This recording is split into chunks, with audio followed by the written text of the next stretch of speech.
गांव का नाम था रामपुर। वहीं एक गरीब किसान रहता था, रामू।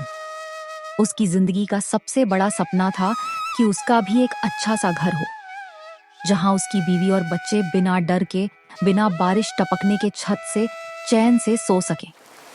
लेकिन गरीबी ऐसी थी कि आज तक बस मिट्टी की झोपड़ी ही उसका सहारा बनी हुई थी। बरसात तेज हो रही थी। झोपड़ी की छत से पानी टपक टपक कर भीतर आ रहा था। रामू की बीवी गौरी बच्चों को संभाल रही थी। दोनों बच्चे भूख और सर्दी से कांप रहे थे। रामू, ये छत कब तक हमें ढक पाएगी? देखो, बच्चों को भीग रहे हैं। गौरी, मेहनत करता हूँ दिन रात, पर इतना कहाँ कमा पाता हूँ कि पक्के घर की ईंट रखवा सकूं। बाबा, मुझे ठंड लग रही है। रामू का दिल भर आया, लेकिन उसके पास आंसू पोंछने का भी वक्त नहीं था। उसने बच्चों के ऊपर अपनी फटी पुरानी चादर डाल दी। अगले दिन धूप निकली तो रामू गांव की चौपाल पर पहुंचा। वहां गांव के बड़े लोग बैठे थे।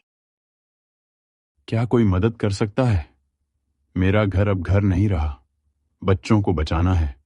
रामू, तू तो हमेशा मदद मांगता रहता है। मेहनत कर, भीख मत मांग। ये सुनकर रामू चुप रह गया। उसकी आंखों से आंसू गिर पड़े, पर उसने किसी के सामने सिर नहीं झुकाया। उस रात बच्चों को देखते देखते रामू ने ठान लिया, अब चाहे कुछ भी हो जाए, मैं अपने परिवार के लिए घर बनाकर रहूंगा। अब मेहनत दोगुनी करूंगा। खेत में दिन में और रात को मजदूरी।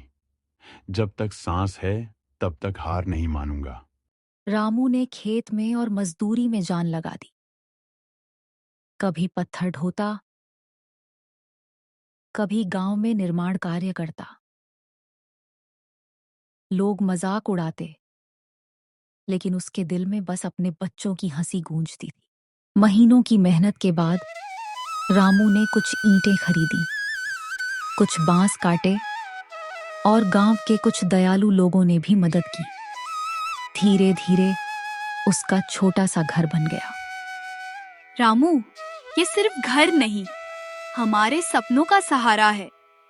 हाँ गौरी, ये घर गरीब का है, लेकिन इसमें प्यार और इज्जत दोनों की नींव है। बच्चे नए घर में खेलते खेलते हंस रहे थे। रामू ने आसमान की ओर देखा और भगवान का धन्यवाद किया।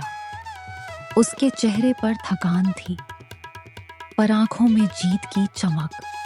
गरीब किसान का घर शायद छोटा हो, पर उसके सपनों और मेहनत से बड़ा कोई महल भी नहीं हो सकता, क्योंकि घर ईंट पत्थर से नहीं, प्यार और संघर्ष से बनता है।